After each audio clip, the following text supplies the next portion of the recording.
Tadi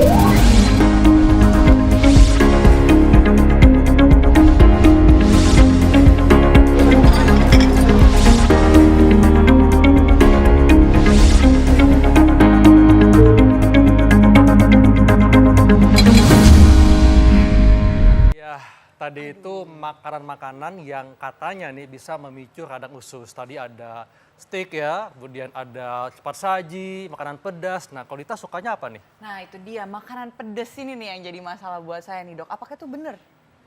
Nah, dan sudah ada di tengah kita Dokter Imelda, spesialis penyakit dalam. Siang dok, apa kabar? Baik. Dok, Gimana, ini dok? Dita penasaran dok, Iya, apakah dok. benar nih makanan pedas ya, itu bisa memicu radang usus? Nah, itu mitos. Pertama-tama saya mungkin luruskan dulu, apa sih itu radang usus? Jadi radang usus itu peradangan kronik pada saluran cerna kita yang disebabkan oleh gangguan kekebalan tubuh. Jadi sistem kekebalan tubuh kita itu malah melawan diri kita sendiri. Jadi kalau kita bayangkan saluran cerna itu seperti pipa yang panjang, mulai dari mulut sampai dengan saluran pembuangan. Nah, kalau ada radang itu dindingnya jadi nggak rata. Jadi ada lecet-lecet di dinding saluran itu, sehingga bisa timbul pendarahan, kemudian sakit perut, lalu diare. Nah, makan pedas tidak menyebabkan radang usus, tapi bisa menimbulkan keluhan yang seperti radang usus. Oh, iya. Gitu. Bagus ya untungnya ya, karena saya bisa makan pedas ini setiap hari, bukan setiap hari, bahkan 3 kali sehari saya makan pedas. Pagi, siang, sore, malam itu terus setiap hari dok. Jadi nggak kenapa-napa ya. Nah, cuma gini, kalau memang sering sakit perut gara-gara makan pedas, kalau diteruskan ya bisa berulang terus keluhannya. Jadi gitu. nggak boleh sering-sering Dita. Jadi bisa menimbulkan karena terlalu sering. Nah, jadi ada zat yang namanya capsaicin di dalam makanan pedas. Nah, itu bisa merangsang saraf nyeri di lidah dan juga di sepanjang saluran cerna.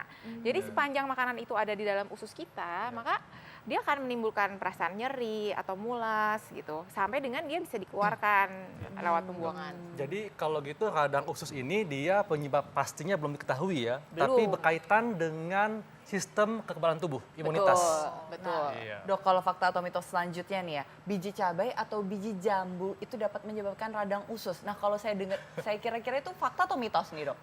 Itu mitos juga. Nah, mungkin radang usus yang dimaksud tuh usus buntu kali Usus ya. buntu. Dalam hal ini kan Oh. orang mikir, wah kalau makan biji nanti jadi usus buntu loh, gitu kan sering dibilang gitu. Tapi itu beda. Radang usus dengan usus buntu itu beda. Usus buntu itu merupakan bagian kecil dari saluran cerna kita. Jadi kalau dia meradang bisa menimbulkan penyakit usus buntu itu, dan biasanya itu bukan karena ada biji yang nyelip di situ atau nyangkut di situ gitu. Tapi memang karena dia membengkak, meradang gitu. Oke, jadi beda Dita ya. Beda. Iya. Nah, jadi kalau gitu nggak masalah dok, andai kata Dita suka makan biji jambu. Atau sambal. Biji salak Karena pasti ada biji cabai juga tuh. Iya. Tapi jambunya enggak ya, biji doang dimakan.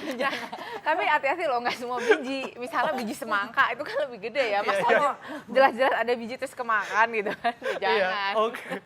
Iya, selanjutnya nih dok, mitos atau fakta. Ini olahraga setelah makan bisa sebabkan radang usus. Nah, ini Iya, fakta atau mitos? Itu bagaimana nih dok? Karena saya juga termasuk olahragawan, jadi saya tuh kalau mau olahraga itu saya makan dulu, baru olahraga. Jadi setelah olahraga saya nggak makan biar saya kurus. Sama dong begitu. kita, tos dulu.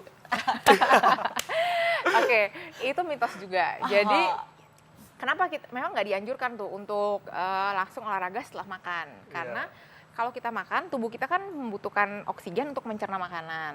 Nah, kalau dipaksakan berolahraga, oksigen yang harusnya untuk mencerna makanan jadi dialihkan untuk berolahraga. Akibatnya kita merasa mual, kemudian kram perutnya. Nah, itu yang bahaya. Dita pasti Gitu. pengen tahu kan, kalau gitu berapa jam dok kita boleh olahraga setelah makan? Ya, betul. Paling bagus 2 jam. Oh 2 jam. Iya. Orang-orang bilang tuh katanya sejam gitu loh dok. Itu nggak masih kurang ya? Oke, tergantung sebetulnya jumlah makanan yang dimakan juga sih. Kalau nggak banyak, 1 jam masih oke lah. Karena kita berharap udah kosong lambungnya. Tapi kalau banyak, makannya 2 jam.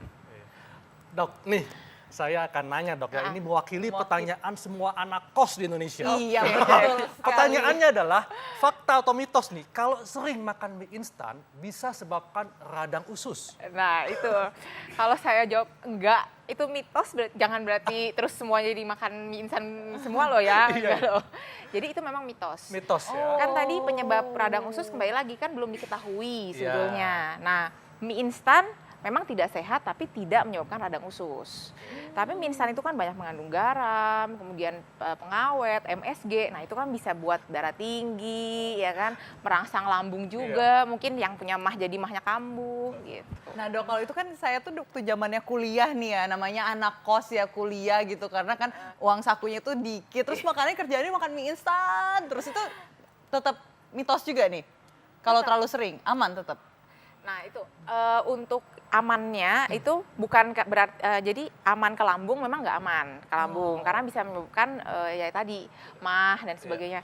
Tapi kalau untuk radang usus belum terbukti sampai sekarang. Dita, nggak aman kalau makannya di tengah jalan tol, itu nggak aman. Betul.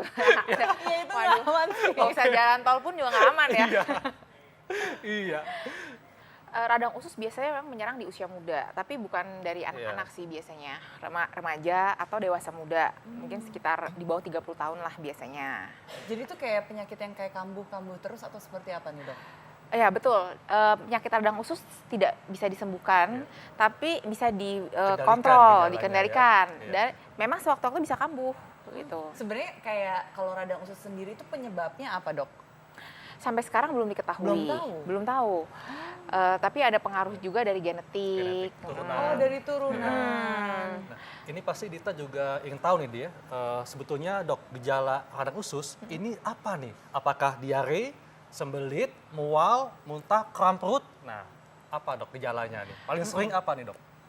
Paling sering diare, kemudian Diare. disusul dengan buang air besarnya ada darahnya gitu. Kalau diare itu sekitar berapa lama nih? Karena kan kalau diare normal dan diare tidak normal ini bedanya apa nih dok? Kalau radang usus tuh biasanya lama dia, lebih dari 2 minggu lah. Kalau Dari diare normal 2 hari. itu cuma semingguan atau? Biasanya 1-2 hari aja kita kayak udah butuh pertolongan kan, kita buru-buru ke dokter. Nah ini diarenya nggak terlalu yang banyak heboh gitu, tapi lama dia, bisa 2 minggu lebih, bisa berbulan-bulan gitu. Jadi memang gejalanya bisa beraneka macam dok ya, bisa diare, bisa sembelit dan sebagainya. Nah ini juga dok, ada juga yang mengatakan, ini katanya dok ya, radang usus lebih sering menyerang pria, mitos atau fakta? Waduh, kasihan banget nih para pria nih. Termasuk dokter Hakal, kasihan juga. Nah itu mitos. Jadi sampai sekarang antara perempuan dan wanita itu perbandingannya sama aja sih dok. Sama. Tuh, Dita, hati-hati sama Dita. aja. Jadi saya Sama juga aja. takut kalau gitu. Oke, jadi sama dok ya? Sama Jadi, adil ya kalau laki nggak lebih dikasihani daripada perempuan. Iya. Oke. Iya. Jadi dok, apa nih tips untuk mereka supaya tidak terkena radang usus atau bagi mereka yang sudah terkena radang usus bagaimana nih? Tipsnya apa? Apakah mungkin mesti dipilih makanannya atau mungkin nggak boleh makan sembarangan? Oke, kalau untuk mencegah radang usus sampai sekarang kita belum tahu bagaimana mencegahnya karena penyebabnya sendiri belum diketahui. Tapi bagi mereka yang sudah mengalami radang usus dan ingin supaya terkontrol penyakitnya, harus menjaga pola makan. Hindari makanan-makanan yang terutama yang pedas, yang merangsang saluran cerna atau banyak lada misalnya. Nah, tiap orang beda-beda tuh. Berlemak tinggi itu juga bisa. Nah, diketahuilah faktor resiko yang mencetuskan kambuhnya itu radang usus itu dan hindari itu. Gitu. Oh gitu. Nah kalau coklat dok, Dita suka coklat ya? Iya coklat dok.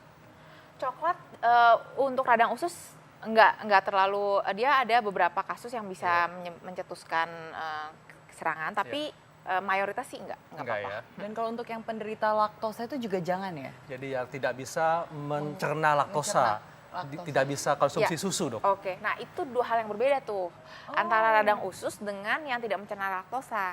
Jadi ada beberapa orang yang nggak tahan kalau minum susu diare, minum susu diare. Nah itu bukan radang usus, lain. Oh itu bukan radang usus, itu Lain. beda lagi Iya. ya? Penderita radang usus bisa aja minum susu nggak masalah, gitu. Jadi beda dok ya? Beda. Iya. Oke dokter, terima kasih untuk penjelasannya, sangat bermanfaat sekali. Dan setelah ini kita akan kembali dengan yang menarik lagi, makanya tetap di sini, tetap di acara Ayo Dok Sehat.